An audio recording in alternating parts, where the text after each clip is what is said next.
Okay, this is part 2 for Screencast number 2. We left off the last lecture looking at lifetime prevalence. Let's continue our discussion of prevalence and look at factors that may increase or decrease prevalence. So, for example, the severity of an illness. If people who develop the disease die quickly, the prevalence is going to be decreased because you may not have had a chance to count them. Same goes with the duration of an illness. This is kind of similar to severity. If the disease has a short time period where it affects somebody, the prevalence is going to be lower than a disease that lasts for a long time period. And the number of new cases. If many people develop the disease, its prevalence is going to be higher than if a few people develop the disease. Here are additional factors that can increase or decrease the prevalence within a population.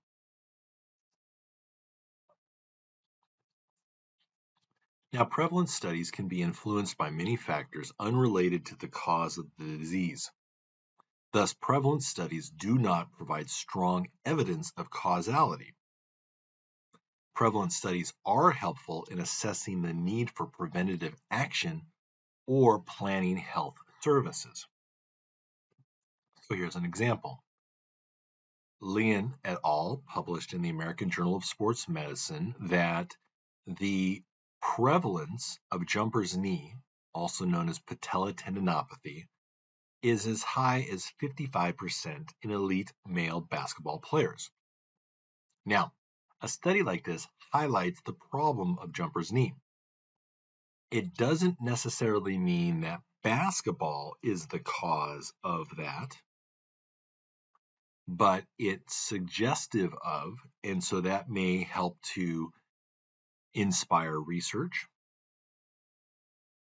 The study also illustrates that it can be a persistent problem, and that discussed in the article was that people may not miss time from sport, but it may impact their performance.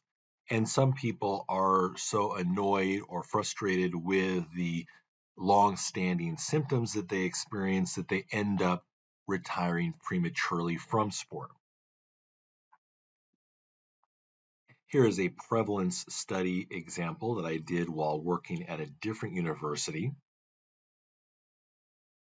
We in the School of Physical Therapy, we would go out and support the Salud services. Salud was a partnership between public health officials in wine country and the vineyard owners. And so they raised money to support mobile health screening clinics. We would go out and provide musculoskeletal care and refer people to a doctor if they needed more involved assessment. Well, one thing we recognized is that people were coming to us with back pain. And so we were curious what percentage of individuals were having musculoskeletal pain. And so this is a very simple prevalence study. We were just trying to find out, were you experiencing pain, where it was at, and then documenting it. And we did that for both males and females.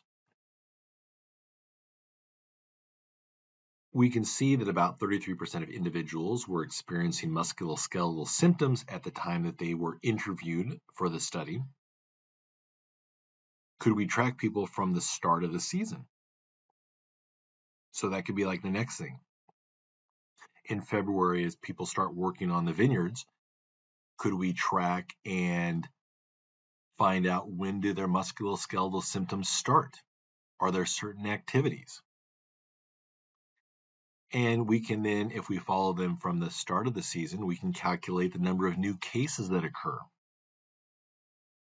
Or is it also an understanding that maybe there's not a lot of new cases that occur, but people just kind of always live in a constant state of having some chronic musculoskeletal symptoms because they got to work to survive and they don't have any other options?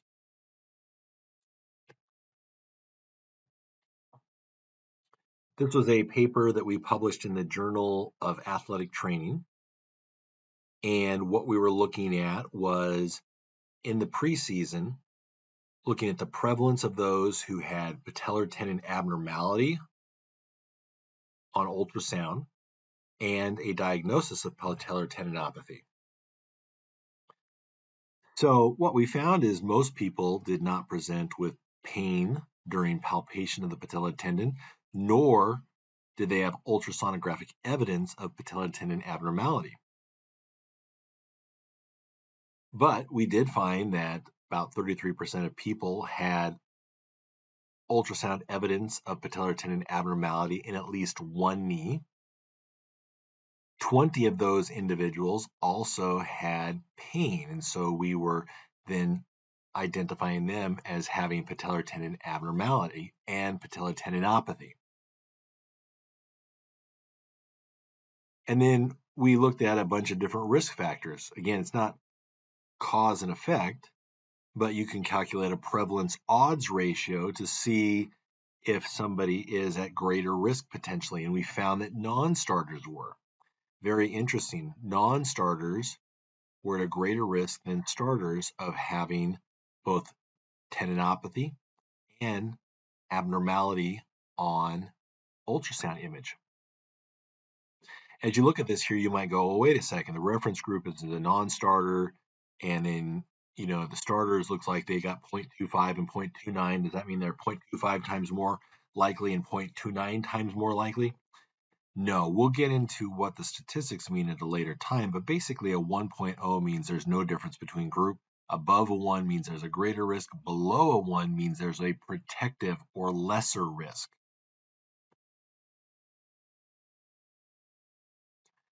So again, we found that 1 in 3 male collegiate basketball players presented with either tendinopathy or abnormality.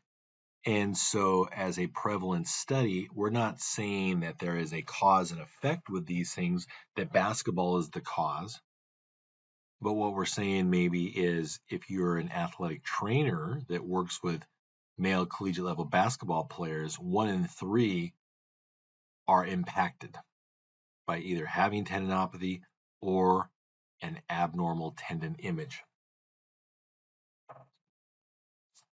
Let's talk about incidence now. Incidence is the fraction or proportion of a group of people initially free of the outcome of interest that develops the condition over a given time period. Incidence, then, is the new cases of disease occurring in a population initially free of the disease or new outcomes, such as symptoms or complications occurring in patients with a disease who are initially free of these problems. So this is your basic prospective cohort. These are people that were disease-free, injury-free at the start, and then you're following them over time to see if they develop the disease or the injury. Incidence is calculated by the number of new events in a time period divided by the number of persons exposed to risk during this period. There is cumulative incidence, which is the proportion of individuals who become diseased or injured during a specific time period. So it's the new cases divided by the total population at risk. So let's look at a cumulative incidence example. We got 5 runners here, and we're looking to see about the development of patellofemoral pain syndrome. So what's the cumulative incidence of patellofemoral pain syndrome among these high school runners? Okay. There were 2 cases out of 5, or 40%, or 40 per 100 runners experienced patellofemoral pain syndrome. Now, again, this is just an example of cumulative incidence. Only have 5 people here. We're just trying to understand the math. Probably not realistic that 40 per 100 would be an accurate amount. But again, we're just trying to understand the math. Incidence density. This is the instantaneous rate of development of disease in a population. This involves the number of new cases in a given period of time divided by the total person time of observation. So This is a more precise measure of incidence than cumulative incidence. Using this same example here of people running and developing patellofemoral pain syndrome, what is the incidence density? So now we have 2 people developing patellofemoral pain syndrome, and we see a total time at risk. To do the math, you have 2 cases per 16.5 person years. That works out to be 12.1 cases per 100 person years of observation.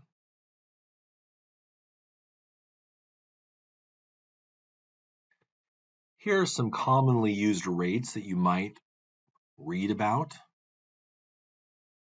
If there's any therapists that are involved with pediatrics or women's health, you might see things like the mortality rates. There's case fatality rates, complication rates. There's a variety of different rates. These are some of the commonly used ones. Here's a review of the differences between incidence and prevalence. And again, big takeaways is that prevalence is captured at one point in time, usually in one point in time, cross-sectional, and there's no causality. We can't say that there's a cause and effect relationship. With an incidence study,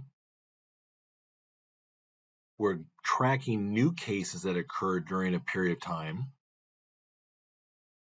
So we're also getting a rate from that. And if we are looking at specific risk factors, we can then start to attribute potential causes. So what is looking at like the design of a prevalent study? What have we got here? So we've got people in a population are examined for the prevalence or the presence of a condition.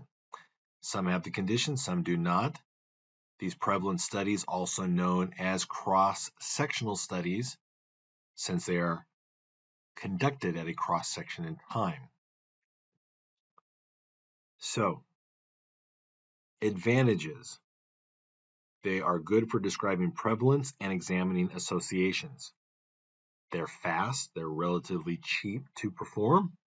Dropout is not a problem because you've collected all your data at one point in time, and whoever was there, you got their data. You can conduct serial cross-sectional studies, which can potentially illustrate trends.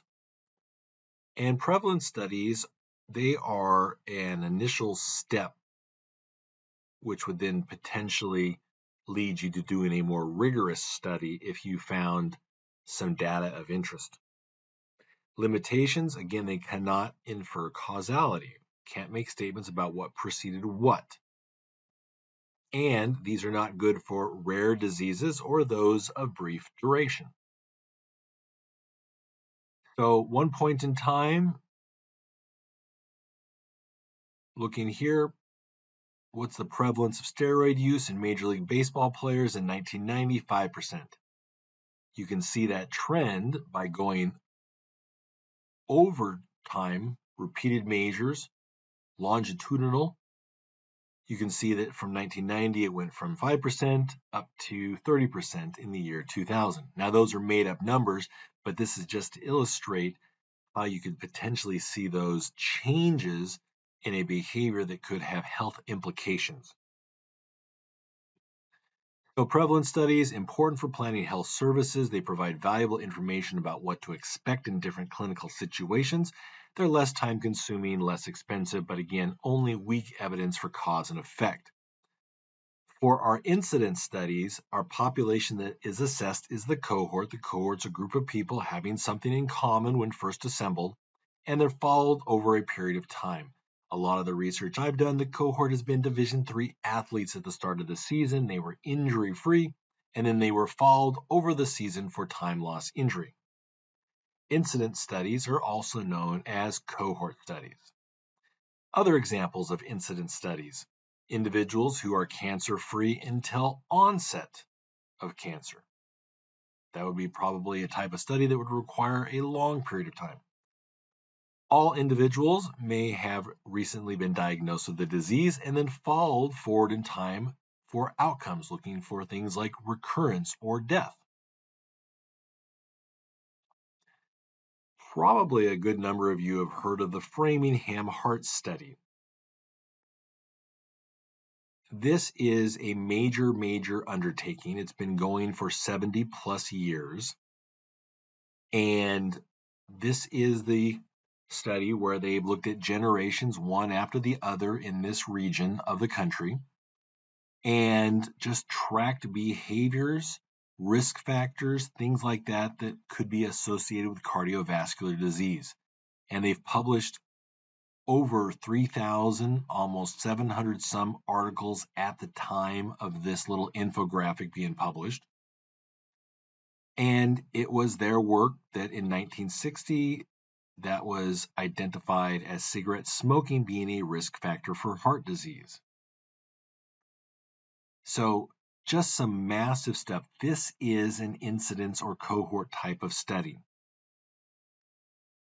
What do you think it takes to be able to carry something like this off or pull something like this off? A lot of staff, a lot of resources, basically many people funded just to do research in this area. This is probably something that you and I won't be involved with ever, but understanding that there are people doing this type of stuff, I think is good to know. And that what you're going to be learning is similar to what they're doing here. They're identifying people. They don't have the disease of interest when they are first entered into the study. And then you're able to see the time sequence. So that's an advantage of this type of study. You're able to appreciate the time sequence. Did exposure precede the outcome? You're able to calculate incidence rates. You're able to study rare exposures with a cohort type of study. So, for example, what is the risk of disease if somebody's been exposed to an unusual occupational exposure? Are there adverse effects of a drug? The disadvantages or weaknesses of these types of studies are that you may have to follow a large population for a long period of time. That is like this group here. And again, probably would be outside of what most of us in this class would be able to do. These studies can be expensive or time-consuming, or both. They're not good for rare diseases. What do I mean by that? Well, if you're trying to see if the population of somewhere in Oregon that has 30,000 people, if you're trying to figure out what the incidence of rare disease X is, well, you might have to follow people for a long period of time. And then if it's such a rare disease, it may not manifest itself in that population. Loss to follow-up can introduce bias.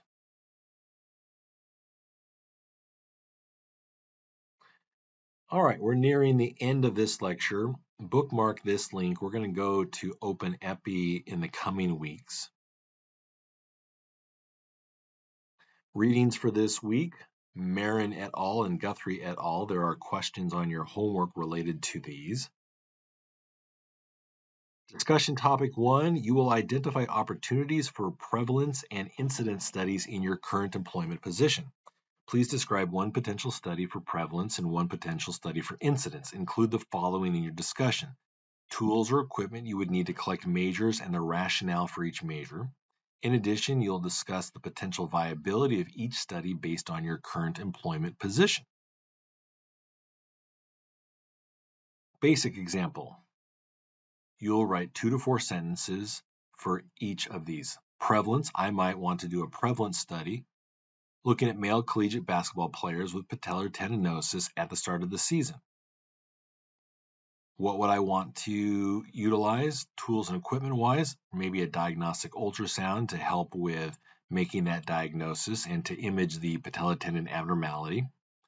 And the VISA-P scale, because this is a pen and paper tool which helps us to understand the severity of symptoms in individuals with patellar tendinopathy. Incidence study, I may want to look at the incidence of construction workers who develop low back pain on the job during the year. To be able to do this, I would probably need access to human resources documentation and access to medical records. There is also a homework assignment, like I mentioned before, that's worth 10 points. Your discussion topic is worth 1 point. All right, have a great week. I'll be on daily or every other day to check forums and provide feedback and answer questions. Please email me if you have any questions.